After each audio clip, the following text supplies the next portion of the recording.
Hi, good morning. It's January 8th, and I just wanted to go over how to complete the case study assignment.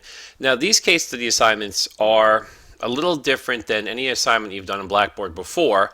That's the first problem. And two, the upgraded Blackboard has changed things a little bit in how you submit. Now, what we're doing with these assignments are going to be peer reviewed as well as professor graded. So it's a new concept to many of you, but it's a way for you to submit your assignment, have peers evaluate and provide ideas, comments, suggestions on how to improve your writing, your answers, your case stylings before I grade it. So this way you can have three people evaluating and providing feedback on your work, and this is meant to help improve your writing as much as possible. Okay, so let's go through the process. The first process is you should be aware under assignments what case studies. The first one is airline tickets, the next one is Netflix, and then Microsoft. So we have a total of 4 case studies to complete. I believe it's only 4. Yes, 4 case studies. Usually I do 6 case studies, but since we're doing a peer evaluation tool, which is a little bit more work because you have to evaluate 2 other students' work, I eliminated 2 case studies because I was fearful of the amount of workload in this class. So I always try to keep the workload consistent with something achievable in a 3-week period. Okay, so the first thing to do, of course, is you go to course documents, as explained in my video syllabus, and you find the case study document. And I've saved them both in Word documents and in PDF files. Here's the case study. You click on that, and you get the topic is pricing strategy. You get the questions, and then I give you the basis of the case below. From this, I want you to combine your personal experiences, things you've learned in the textbooks or lectures I've covered. In this case, this case is coming on a little early, so we haven't covered too much. But you can certainly look up the textbook pricing and glean a couple of ideas and concepts from the textbook. And also do a little research online, which I showed in my video syllabus. You can easily go to the library, search a couple articles, use a Google search, just see if you come up with anything that may support your answers or provide examples. It's just a rough idea. This is more thoroughly covered in the video syllabus. Today's video is trying to cover how to submit this work. So once you've read it and answered, and I would open up a Word document or whatever word processor you use and type out your answers and your responses in that document and save it on your computer so you have a backup. And then when you're ready to submit, you go to assignments, and you could click either this title or this view complete assignment below here to submit the assignment. Okay, so once you click the assignment, you come to here, and it describes that I want the questions answered by January 10th. That's when the assignment is due.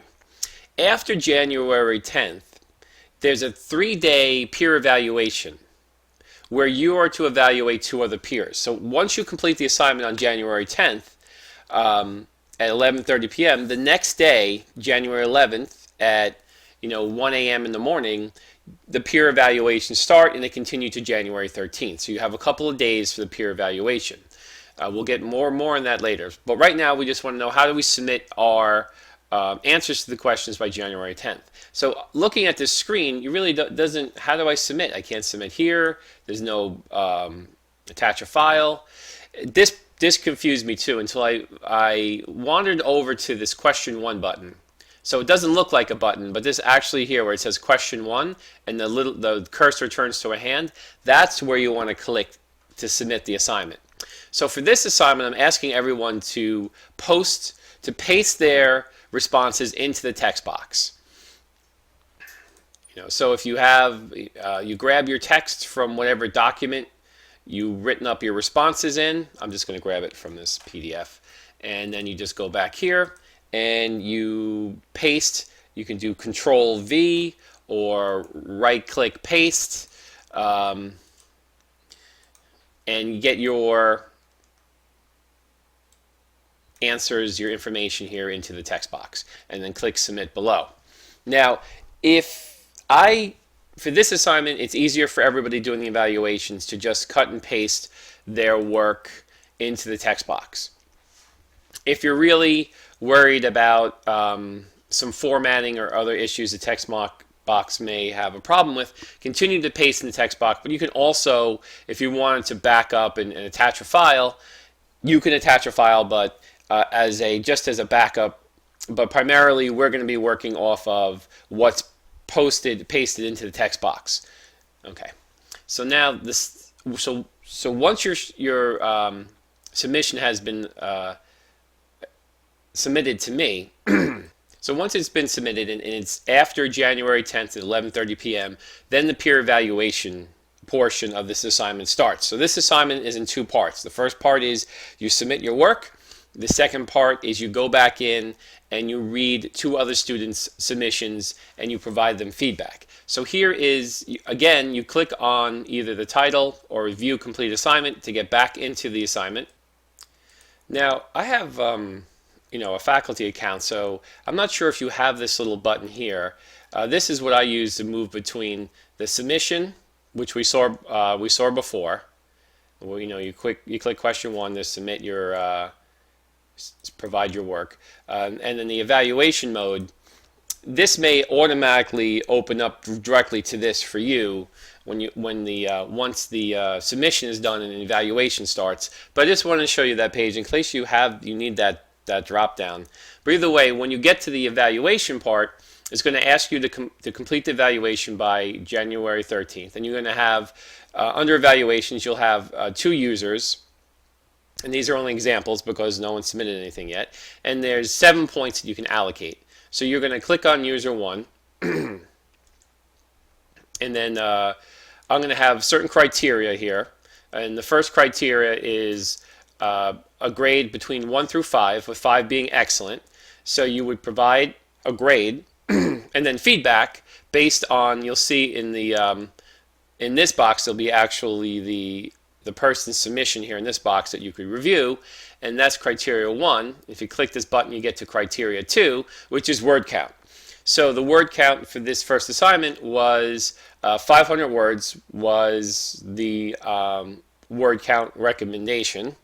And then if you feel that they met or exceeded the word count, you can provide them anywhere from 1 to 2 points. So if someone only submits 100 words, the evaluation here would be, maybe 1 point. If they submitted, or even half a point. If they submitted, 500 words or better, then you give them the full 2 points. So these are the 2 criteria that you're looking to grade students in. So you could leave, and this is something that's a must, you must leave feedback to support whatever grade you give them 1 through 5 here. Now these grades, these are just evaluation grades. These are not your actual grades as a student. I provide those. This is feedback to you from other students, so you get 3 perspectives. You're going to get a perspective on your work from 2 students, and then when I finally grade the assignment, you'll get my feedback as well.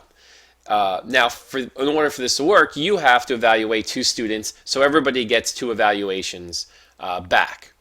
And then once you're done, you just click Submit, and you would have completed the evaluation. And now both sides of the assignment are completed. You submitted your work, and then you waited until after the due date, and before the evaluation due date, you evaluated 2 other students' assignments. So this is all part of the assignment. So what happens if you don't evaluate other students? Well, then I'm going to take points away because you didn't complete the assignment. So if you did the paper perfect, and it's I guess the grade's 7 points in this paper. If you did the paper perfect but you didn't provide any evaluation, that's half your grade. So you only get 3.5 points, just reflecting the fact that you wrote a perfect paper, but you're losing 3.5 points because you didn't evaluate anybody else. So that's half the assignment. Okay, so I hope this has been helpful in explaining how to submit the peer assignment case study. that I know it's the first time you've probably done something like this. It's a little bit more innovative. It's something to hopefully give you, the student, more feedback and more help in improving your case stylings and your casework. And I know this process is a little confusing, so please feel free to watch this video again or leave me a question or comment in the class questions. And in the class questions already I have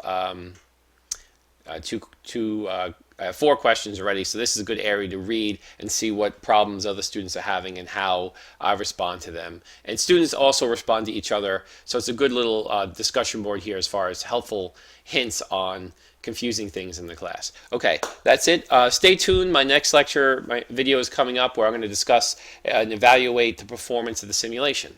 Okay, thank you.